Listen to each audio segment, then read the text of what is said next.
କାନ୍ଦୁଛି ଧର୍ମପଦ। କାହା ପାଇଁ କାନ୍ଦୁଛି, କଣ ପାଇଁ କାନ୍ଦୁଛି? ଆସନ୍ତୁ ଜାଣିବା ସମ୍ପୂର୍ଣ୍ଣ ଖବର। କାନ୍ଦୁଛି ଧର୍ମପଦ। ଏ ହେଉଛି 1250 ମସିହାର କଥା। ସେତେବେଳେ ଓଡ଼ିଶାରେ ଚାଲୁଥାଏ ରାଜା ମାନଙ୍କର ଶାସନ ଏବଂ ସେତେବେଳେ ଓଡ଼ିଶାର ରାଜା ଭାବରେ ଶାସନ କରୁଥିଲେ ନାଙ୍ଗୁଳା ନରସିଂହ ଦେବ। ତାଙ୍କରି ଅନୁମତି କ୍ରମେ ଡକାଗଲା ହଜାର ହଜାର କାରିଗର, କିନ୍ତୁ ସେମାନଙ୍କ ମଧ୍ୟରୁ କେବଳ 1200 କାରିଗରଙ୍କୁ ପାରଙ୍ଗମ ଅନୁସାରେ ବଛାଗଲା।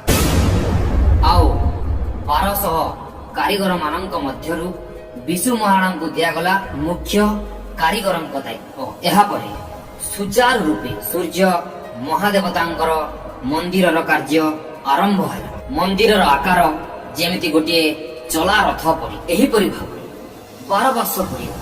ଓଡ଼ିଶାର 12 ବର୍ଷର ରାଜସ୍ୱ ଏଥିରେ ଖର୍ଚ୍ଚ ହୁଏ। ଆସ୍ତେ ଆସ୍ତେ ନାଟ ମନ୍ଦିର ଓ ମୁଖଶାଳା ଆଦି ତିଆରି ହୋଇସାରିଲାଣି। ଗଛଲତା, ଫୁଲ ଫଳ, ହାତୀ ଘୋଡ଼ା ଆଦି ଜୀବଜନ୍ତୁ, ଦେବାଦେବୀ, ମନୁଷ୍ୟ ପ୍ରକୃତି ମୂର୍ତ୍ତିରେ ମନ୍ଦିର ଝଲମଲ କରୁଥାଏ। କିନ୍ତୁ ବାକି ରହିଯାଇଥାଏ ଦଧିନଉତି କାର୍ଯ୍ୟ, ଯାହାକି 1200 ବଢ଼େଇ ଦଧିନଉତି ବସାଇବାରେ ଅସମର୍ଥ। ଯଦି ଦଧିନଉତି ନ ବସେ 1200 ବଢ଼େଇଙ୍କର ହେବ ଅଣ୍ଟା ଛେଦା। ଠିକ୍ ଏହି ସମୟରେ ପ୍ରବେଶ କରନ୍ତି ବିଶୁ ମହାରଣାଙ୍କର ସୁପୁତ୍ର ଧର୍ମପଦ।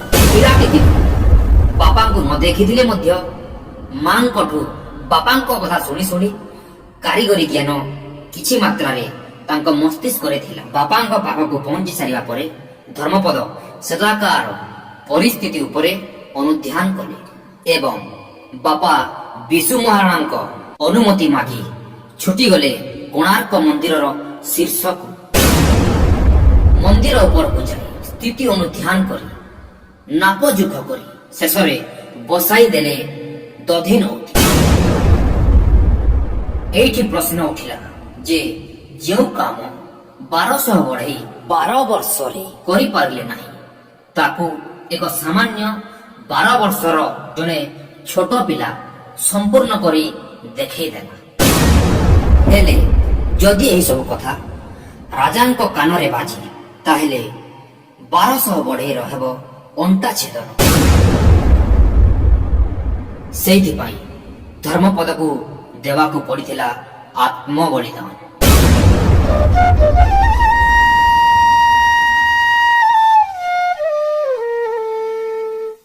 କିନ୍ତୁ ଏଇଠି ପ୍ରଶ୍ନ ଉଠେ, କାହିଁକି କାନ୍ଦୁଛି ଧର୍ମପଦ? ଏହା ତ ଥିଲା ଗୋଟିଏ ଧର୍ମପଦର କାହାଣୀ, କିନ୍ତୁ ଏହିପରି ହଜାର ହଜାର ଧର୍ମପଦ ଆଜି ନିଜ ପ୍ରତିଭାକୁ, ନିଜକୁ ବଳିଦାନ ଦେଇ ଆଜି ସୁରାଟରେ ଯାଇ ଦିନ ମଜୁରିଆ ଭାବରେ ନିଜର ମୁଣ୍ଡକୁ ବିକ୍ରି କରି ସାରିଛନ୍ତି। ସେମାନଙ୍କର ପ୍ରତିଭା ଆଜି ସମାଜ ଆଗରେ ତୁଚ୍ଛ, କାରଣ ଘୋଡ଼ା ହାତୀ ମୂଲ୍ୟରେ ବିକ୍ରି ହେଉଛି ବଡ଼ ବଡ଼ ପଦବୀ ବା ଚାକିରି। ଯେଉଁ ପିଲା ଆଜି ଓଡ଼ିଶାର ବିକାଶ କ୍ଷେତ୍ରରେ ଲାଗିବା କଥା, ସେ ଯାଇ ସୁରାଟ ଏବଂ ତାମିଲନାଡୁର ଆୟ ବୃଦ୍ଧିରେ ମୁଣ୍ଡ ବିକ୍ରି କରୁଛି। ପ୍ରକୃତିରେ ଏଥିପାଇଁ ଦାୟୀ କମେଣ୍ଟ ମାଧ୍ୟମରେ